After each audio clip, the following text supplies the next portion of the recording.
Hello friends, अगर आप UP GDS में फॉर्म अप्लाई करना चाहते हैं या फॉर्म अप्लाई कर चुके हैं तो ये वीडियो आपके लिए काफ़ी ज़्यादा इम्पॉर्टेंट साबित होने वाली है। जैसा कि आप सभी लगातार मेरे पास कमेंट कर रहे थे कि सर किन पोस्ट पे मैं अप्लाई करूं जिससे जो सिलेक्शन के चांसेस हैं ज़्यादा हो जाए, मतलब कहां पर मेरा श्योर सिलेक्शन हो सकता है। तो आज आप लोग ये वीडियो लास्ट तक देखिएगा, एक एक चीज़ आपकी यहाँ पर क्लियर कर दी जाएगी। इससे पहले अगर आप चैनल पर नया है तो चैनल को सब्सक्राइब, वीडियो को लाइक आप लोग यार जरूर कर दें, क्योंकि आप लोगों के लिए इतनी मेहनत करता हूं, लगातार आप लोगों के लिए ऑथेंटिक और रियल न्यूज़ जो है लाता रहता हूं। एक चीज़ और, आप लोग टेलीग्राम ग्रुप अभी जाओ और ज्वाइन करो जाकर के, लिंक नीचे डिस्क्रिप्शन में है, क्योंकि वहां पर आपको previous year cut off, result, promotion, जितनी भी चीज़ें सारी की सारी PDF और अपडेट जो है मिल जाती है। तो देरी ना करते हम लोग वीडियो को शुरू करते हैं। तो सबसे पहले तो मैं आपको ये बता दूं कि जो GDS का जो पे स्केल है, जो सैलरी है, अगर आप बात करोगे तो यहाँ पर सैलरी आपके दो बेसिस पे है, ठीक है। तो आप लोग पहले ये समझना आपके लिए ज़रूरी हो जाता है, क्यों, ये आगे मैं बताऊंगा। तो यहाँ पर BPM की अगर 4 घंटे के स्लैब में आप बात करोगे तो सैलरी 12,000 रुपये है। वहीं अगर 5 घंटे के स्लैब में बात करोगे तो जो सैलरी हो जाती है वो 14,500 रुपये हो जाती है। वहीं अगर बात आप ABPM और डाक सेवक की करोगे तो सैलरी यहाँ पर 4 घंटे के स्लैब में केवल 10,000 रुपये और 5 घंटे के स्लैब में जो सैलरी है 12,000 रुपये बन जाती है। 1,000-1,500 रुपये का इंसेंटिव लग करके यहाँ पर जो इन हैंड सैलरी आपके हाथ में आती है वो 13,000 रुपये के आसपास डाक सेवक, और जो आपका ABPM है और BPM में जो सैलरी इन हैंड है आपकी वो 15,000 रुपये के आसपास आती है। तो देखिए, बात यहाँ पर यह आती है कि सैलरी कोई बहुत ज़्यादा नहीं है, और आगे आपका जो प्रमोशन होता है तो प्रमोशन के लिए आपको यहाँ पर एग्ज़ाम क्वालिफाई करना होता है। तो वो एक कम्पिटिटिव लेवल पे आपको जो तैयारी है वो करनी होती है। प्रमोशन कैसे होता है उसका वीडियो मेरा पड़ा हुआ है, आप लोग promotion in GDS study with अंचल सर्च कर सकते हो।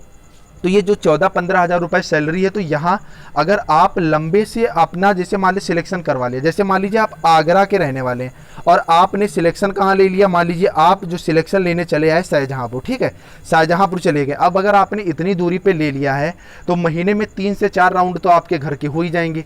उसके बाद आप जब ऐसी जगह पे जाते हो तो वहाँ पर आपको रूम रेंट पे लेना होता है, देन अपना सब कुछ देखना होता है। तो ये नौकरी करने से फिर कोई फ़ायदा आपका नहीं रह जाता। अगर रेयरर यही हो रहा है कि आपके यहाँ कोई है ही नहीं, वैकेंसी ही नहीं है जिस कैटेगरी से, तो आप अप्लाई करें। अदरवाइज मेरी बात आप ध्यान से सुनिएगा, आपको अप्लाई जो है वो कैसे करना है। अब मान लीजिए आप आगरा में रहते हैं, ठीक है, आगरा का कोई भी एक मैं डिवीजन ले लेता हूं, जैसे आगरा है तो आगरा हेड ऑफिस जहां पे लगता है वहां पर आप खेड़ागढ़ में रहते हैं, ठीक है। तो करना क्या है, आपको खेड़ागढ़ की जो वैकेंसीज हैं ये यहाँ पे चेक कर लेनी है, ठीक है। खेड़ागढ़ की वैकेंसी आपने चेक कर लिया। अब यहाँ पे आपने चेक किया कि जो SC की वैकेंसी है उस पर कट ऑफ 96.8% गई है और UR की 95% गई है, OBC की कितनी गई है, 95% गई है।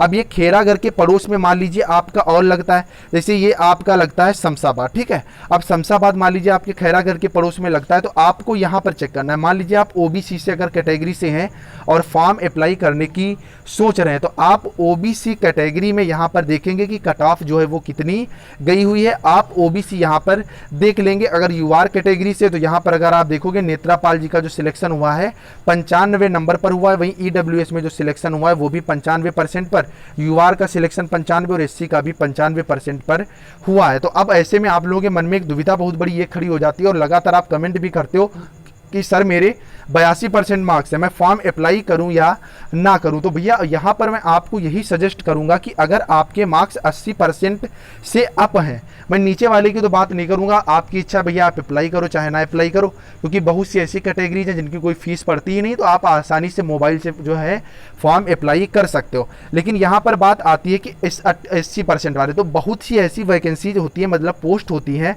क्योंकि इसमें जो फाइट होती है, मैं बार बार बता रहा हूँ कि पोस्ट वाइज होती है। मान लीजिए 2 पोस्ट ले लो, ठीक है, मैं एक एग्जांपल लेके समझा देता हूं। जैसे मान लीजिए एक ये पोस्ट नंबर 60 है, एक पोस्ट नंबर 61 है। पोस्ट नंबर 60 पर 4 फॉर्म पड़े, एक के हैं 92%, एक के हैं 91%, एक के हैं 94% और एक के हैं 88%, ठीक है भैया। अब अगर मैं पोस्ट नंबर 61 की बात करूं, यहां पर भी 4 फॉर्म पड़े, एक के हैं 81%, एक के हैं 84%, एक के हैं 86% और एक के हैं 90%।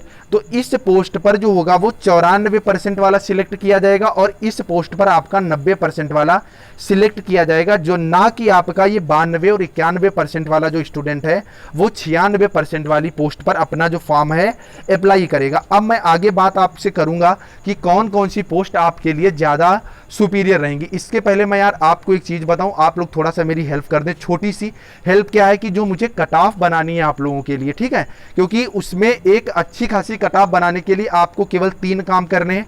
आपको अपना नाम लिखना है, कमेंट बॉक्स में नाम लिखना है, उसके बाद आपको 10th के मार्क्स लिखने और 10th के मार्क्स के नीचे आपको अपनी सिटी लिख देनी है, जिससे मैं एक एक पोस्ट की यहाँ पर कट ऑफ आपको बना करके जो वीडियो अपलोड कर दूंगा। आप लोग सुकून से देख सकते हो कि कितने नंबर पर जो है सिलेक्शन यहाँ पर होगा। तो आप लोग इतना जरूर कर दीजिएगा और वीडियो को आप लोग यार जरूर शेयर कर दीजिएगा, क्योंकि जब तक 500 से 1000 मुझे जो कमेंट है ऑल ओवर वीडियोज पर नहीं मिल जाते केवल इस चीज़ को लेकर के, मार्क्स, सिटी और नेम को लेकर के, तब तक मैं इस तरह की कट ऑफ रिलीज नहीं करूंगा, क्योंकि आप लोगों को बहकाना मेरा उद्देश्य नहीं है।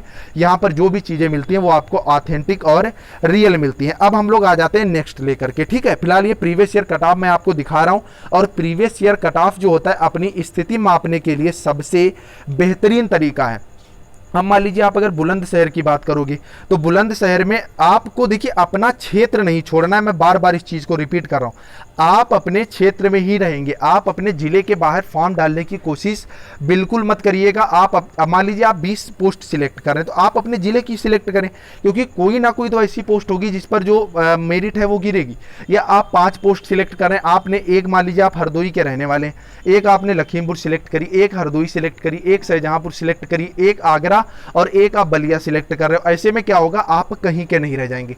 आप जब एक जगह से 5 पोस्ट सिलेक्ट करेंगे तो वहां पर वेरिएशन देखने को मिल सकता है, जो कि मैं लाइव आपको दिखा रहा हूं। जैसे देखिए मान लीजिए ये 4-5 पोस्ट यहां पर ले लो तो 95, 93, 95, 93, 95 अलग अलग यहां पे मेरिट आपको दिख रही है। और स्पष्ट अगर आप देखोगे तो ईडब्ल्यूएस कैटेगरी से यहां पर 87.4% मेरिट गई हुई है और एससी की भी 87.333% मेरिट गई हुई है। तो खास करके आपका जो अपना जो ब्लॉक आप बोलते हो, ठीक है, ब्लॉक से ही जितने भी वैकेंसीज हैं उनमें आप फॉर्म अप्लाई करिएगा, जिससे आपके सिलेक्शन के जो चांस हैं वो काफ़ी ज़्यादा बढ़ जाएंगे। अगर आगे और देखेंगे बुलंदशहर के बाद हम लोग 1-2 और देख लेते हैं। जैसे मान लीजिए झांसी आप देखेंगे तो स्पष्ट चीज़ हमें ये देखनी है, ठीक है। तो झांसी पे मान लीजिए आपने यहाँ पर सिलेक्ट किया, वो आप इसकी PDF आपको टेलीग्राम पर मिल ही जाएगी। आप लोग अपने जो जिले हैं वहाँ से ये चीज़ें चेक कर सकते हैं। मान लीजिए SC की पोस्ट पर आपने देखा यहाँ पर भैया 93.1% गई, इसका मतलब कट ऑफ जो है गिर सकती है। और आप लोग अगर आप लोगों को श्योर सिलेक्शन चाहिए तो जिन भी पोस्ट पर 95% कट ऑफ गई है उस पर आप फॉर्म मत अप्लाई करिएगा। देखिए वो अलग बात है कि मान लीजिए आप 5 पोस्ट अप्लाई कर रहे हैं, उसमें से 3-4 आपने अलग कर ली और 2 पोस्ट 95 वाली कर ली। ऐसा क्यों?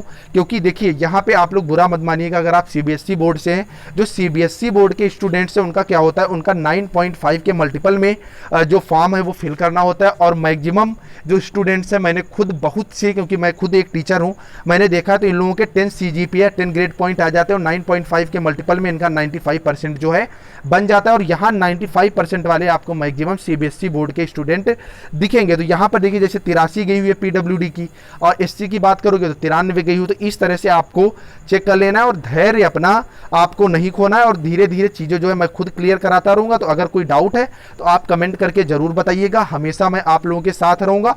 और एक चीज़ मैं बता दूँ, यहाँ पर वेटिंग लिस्ट भी आती है, तो आप लोग बिल्कुल निश्चिंत रहिएगा।